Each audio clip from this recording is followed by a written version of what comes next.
السلام علیکم students, intermediate F A part 2۔ امید ہے آپ سب خیریت سے ہوں گے۔ اسٹوڈینٹس، آج ہم جو ہے وہ ایجوکیشن پارٹ 2 کے چیپٹر نمبر 4 شروع کریں گے، جس کا نام ہے پاکستان کے تعلیمی مسائل، ایجوکیشنل پرابلمز ان پاکستان۔ اس میں ہم دیکھیں گے کہ پاکستان کے تعلیمی مسائل جو ہے وہ کیا کیا ہیں۔ چیپٹر نمبر 3 میں ہم نے بڑی ڈیٹیل سے پڑھا تھا کہ مسلمانوں کی تعلیمی پالیسیز، پاکستان کی تعلیمی پالیسیز جو ہیں وہ ابھی تک کیا رہیں اور ان کے کیا نتائج ہمارے سامنے ہوئے، کس طرح سے ان پر عمل درآمد ہوا اور کن پالیسیز پر عمل درآمد نہ ہو سکا۔ اب ہم دیکھیں گے اس چیپٹر میں کہ پاکستان کے تعلیمی مسائل کیا ہیں۔ قوموں کی برادری میں ہمیشہ سے صرف انہی معاشروں اور قوموں کو برتری حاصل رہی ہے جو تعلیم کے میدان میں سب سے آگے رہے ہیں۔ تعلیمی ترقی قومی ترقی کی ضمانت ہے، یعنی اگر کسی قوم نے ترقی کرنی ہے تو اسے سب سے پہلے اپنا ایجوکیشنل ڈپارٹمنٹ جو ہے اسے بہتر کرنا ہوگا۔ کسی بھی قوم میں تعلیم جتنی معیاری ہوگی اتنی ہی اس قوم کو زیادہ ترقی حاصل ہوگی۔ یہ اصول آج بھی پہلے دن کی طرح درست ہے۔ آج انہی ممالک اور قوموں کو عروج حاصل ہے جو تعلیمی لحاظ سے آگے ہیں اور جنہوں نے تعلیم کو دوسرے معاملات پر ترجیح دی ہے۔ آج تک ہم پاکستان میں پچھلی نصف صدی سے زائد عرصے میں اپنے تعلیمی مسائل پر قابو پانے میں کامیاب نہیں ہو سکے، بلکہ نئے مسائل میں الجھ کر رہ گئے ہیں۔ اسی وجہ سے ابھی تک پاکستان کا شمار تعلیمی لحاظ سے ترقی یافتہ اقوام میں نہیں کیا جاتا۔ یہ تعلیمی مسائل اس قدر پیچیدہ اور زیادہ ہیں کہ اس باب میں ان کا احاطہ ممکن نہیں، اس لیے ہم یہاں اس باب میں صرف جو ہے وہ چند مسائل کا ذکر کیا جائے گا۔ سب سے پہلے ناخواندگی، یعنی پڑھا لکھا نہ ہونا۔ خواندہ کہتے ہیں پڑھے لکھے کو اور ناخواندہ کہتے ہیں ان پڑھ کو۔ تو ناخواندگی یعنی ان ایجوکیشنل سسٹم۔ کسی قوم یا ملک کی ترقی کے لیے اس کے افراد کا تعلیم یافتہ ہونا بہت ضروری ہے۔ تعلیم یافتہ افراد نہ صرف اپنا معیار زندگی بہتر بناتے ہیں بلکہ ملک اور قوم کو بہتر افرادی قوت بھی مہیا کرتے ہیں اور ملک کی ترقی میں نمایاں کردار ادا کرتے ہیں۔ خواندگی کے لفظی معنی کسی تحریر یا عبارت کو پڑھنے کے ہیں، یعنی جو کسی تحریر کو لکھی ہوئی چیز کو پڑھ سکتا ہے اسے خواندہ کہا جاتا ہے، پڑھا لکھا کہا جاتا ہے۔ لیکن اصطلاح میں کسی بھی زبان میں لکھنے اور پڑھنے کی صلاحیت خواندگی کہلاتی ہے۔ ترقی یافتہ ممالک میں وہ افراد خواندہ یعنی پڑھا لکھا کہلاتا ہے جو 5ویں جماعت کے پاس شدہ طالب علم کی سطح کے مطابق ہو، یعنی جو اتنا کچھ جانتا ہو جتنا ایک 5ویں جماعت کا طالب علم جانتا ہے تو اسے پڑھے لکھوں میں شمار کریں گے۔ پاکستان میں 1981 کی مردم شماری کے مطابق کسی زبان میں لکھی ہوئی تحریر کو پڑھنا، خط لکھنا اور روزمرہ زندگی میں معمولی حساب کر لینا خواندگی کہلاتا ہے۔ یونیسکو کے مطابق کسی زبان میں سمجھ بوجھ کر کم از کم ایک پیراگراف پڑھنا، لکھنا اور بیان کرنا خواندگی کہلاتا ہے، یعنی ایک پیراگراف لکھا ہوا ہے اس کو پڑھ کے کریٹیو رائٹنگ میں لکھ لینا، اس کو سمجھ لینا جو ہے یہ خواندہ یعنی پڑھا لکھا ہونا کہلاتا ہے۔ پاکستان کا شمار دنیا کے ان ممالک میں ہوتا ہے جن کی شرح خواندگی بہت کم ہے، یعنی جن کے افراد بہت کم پڑھے لکھے ہیں۔ کم شرح خواندگی کے باعث ملک کی اقتصادی، سماجی اور سیاسی ترقی میں رکاوٹیں آ رہی ہیں۔ 2003 کے اعداد و شمار کے مطابق پاکستان کی آبادی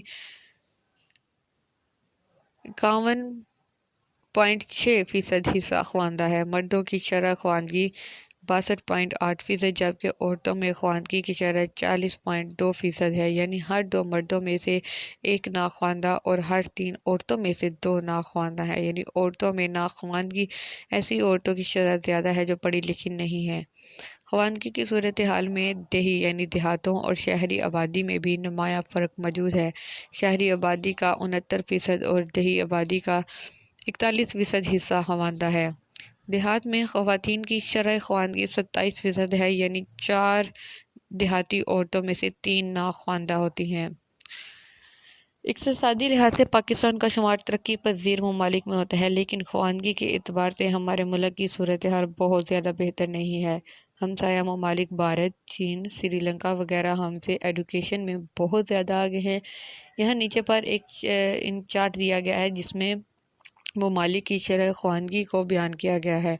سب سے پہلے بھوٹان کا نام ہے جس کی شرح خواندگی 54% ہے، نمبر شمار -7۔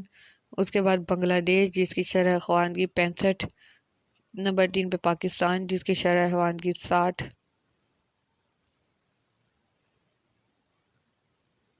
بھارت شرح خواندگی 57، چین شرح خواندگی 84، نیپال شرح خواندگی 51، ایران شرح خواندگی 92، ملائیشیا 85، سری لنکا 52، جنوبی کوریا 98، آسٹریلیا 99 اور مالدیپ 98۔ اب دیکھتے ہیں کہ پاکستان میں ناخواندگی کی وجوہات کیا ہیں۔ آپ کا اس چیپٹر کا فرسٹ امپورٹنٹ لانگ کوسچن ہے یہ کہ پاکستان میں ناخواندگی یعنی ان پڑھ ہونے کی کیا وجوہات ہیں زیادہ۔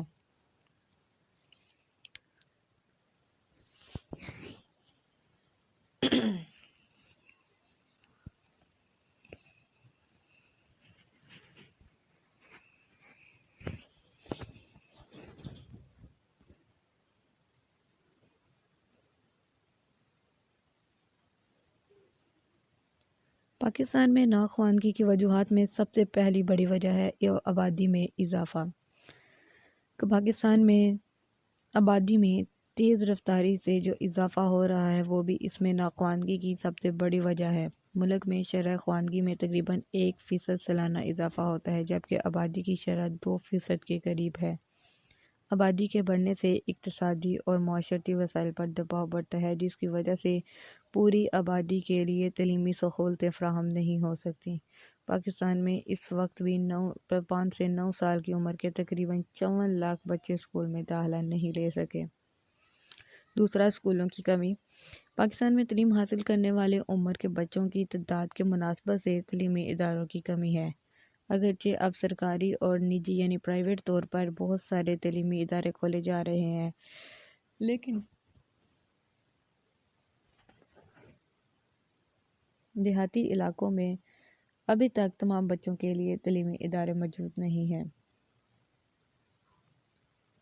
ترک مدرسہ۔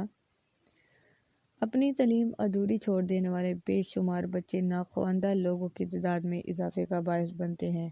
پاکستان میں پرائمری سطح پر ترک مدرسہ کی شرح 50% کے قریب ہے، جس کا مطلب یہ ہے کہ ملک میں ہر سال اتنی تعداد میں ناخواندہ افراد کا اضافہ ہو رہا ہے جو خواندگی کی راہ میں رکاوٹ پیدا کرتے ہیں، یعنی وہ بچے جو اسکول جاتے ہیں اور صرف 5ویں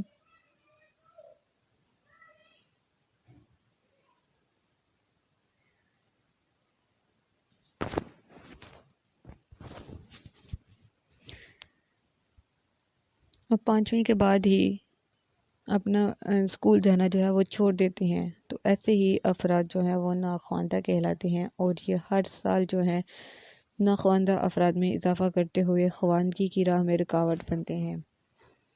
غربت۔ سماجی اور معاشی لحاظ سے ملک میں غریب طبقہ عددی لحاظ سے سب سے بڑا ہے۔ اب جو اپنی قلیل اور محدود آمدنی کی وجہ سے اپنے بچوں کو تعلیم دلوانے کی بجائے کسی نہ کسی کام پر لگانے کو زیادہ ترجیح دیتے ہیں۔ زیادہ تر لوگ تعلیم کو اپنی بنیادی ضرورت تصور ہی نہیں کرتے، وہ تعلیم کو سرمایہ کاری کی بجائے فضول خرچی سمجھتے ہیں، اس لیے تعلیم کی طرف ان کا رویہ بہت ہی نیگیٹو ہوتا ہے۔ اس طرح غربت ناخواندگی میں اضافے کا اہم سبب ہے۔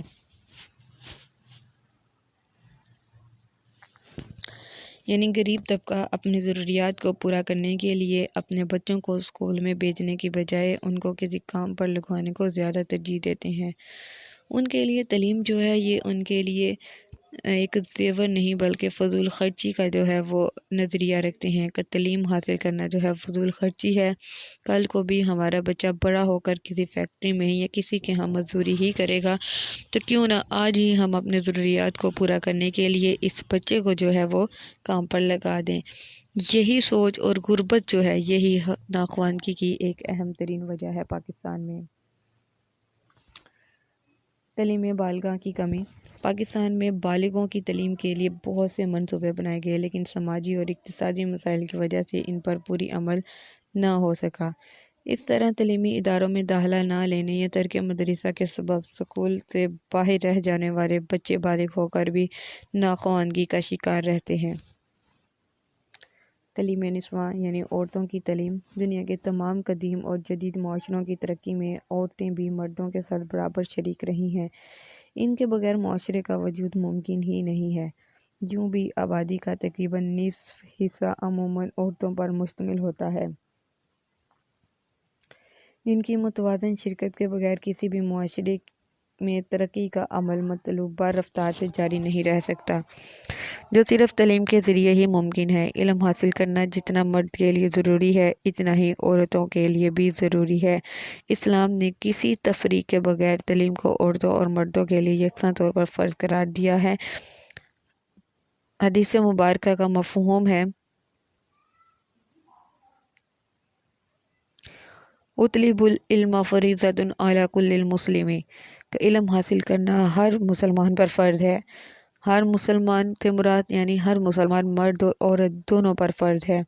ماں کے قدموں کے نیچے جنت کا ہونا بھی اسی وجہ سے ہے کہ اولاد کی تعلیم و تربیت میں ماں کا کردار باپ کی نسبت زیادہ اہم ہے، کیونکہ ماں آنے والی نسلوں کی تربیت کرتی ہے، اور ہماری نسلوں کی اچھی تربیت اسی وقت ممکن ہے جب ہماری مائیں پڑھی لکھی ہوں گی۔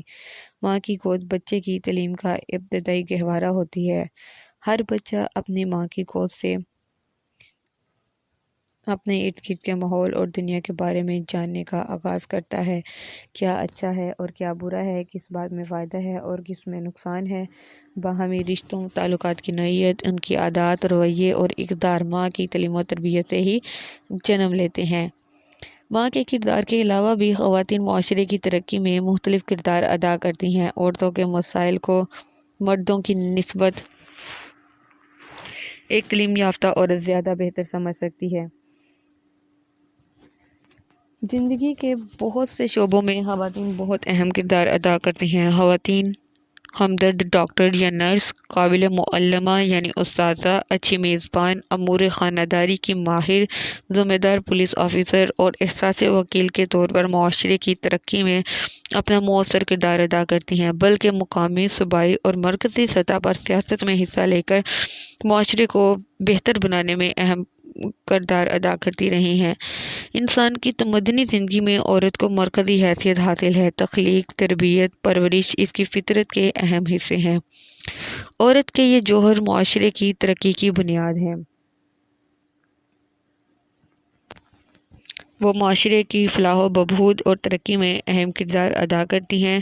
اقوام متحدہ کے چارٹر میں عورتوں اور مردوں کے حقوق یکساں ہیں۔ تعلیم، صحت، روزگار کی بنیادی سہولتیں مردوں کی عورتوں کا بھی بنیادی حق ہے۔ انہیں اظہار رائے اور اپنے متعلق فیصلے کرنے کا حق حاصل ہے۔ وہ مکمل فرد کی حیثیت سے معاشرتی اور معاشی معاملات میں برابر کی حصہ دار ہیں۔ علاقائی اور قبائلی ثقافت اور رسم و رواج نے تعلیم نسواں کو بہت زیادہ متاثر کیا ہے۔ اس کے علاوہ تعلیم کے شعبے میں صنفی عدم مساوات کے باعث عورتوں اور مردوں کی شرح خواندگی میں فرق ہے۔ لڑکیوں کے لیے تعلیمی ادارے ملکی اداروں کی کل تعداد سے 30% سے بھی کم ہیں۔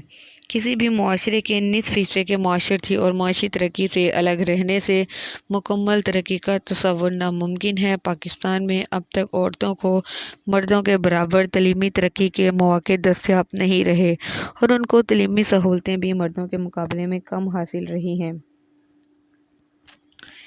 اگرچہ حکومت عورتوں کے لیے تعلیمی سہولتوں اور اداروں میں ترجیحی بنیادوں پر اقدامات کر رہی ہے، جو بہت حوصلہ افزا ہے۔ تعلیم، کاروبار، زندگی اور ملک کی سیاست میں عورتوں کی شمولیت کے اقدامات سے عورتوں کے بارے میں حکومتی پالیسیوں میں خوش آئند تبدیلی آئی ہے، جس سے معاشرتی ترقی کا عمل پذیر بہتر ہونے کی توقع ہے۔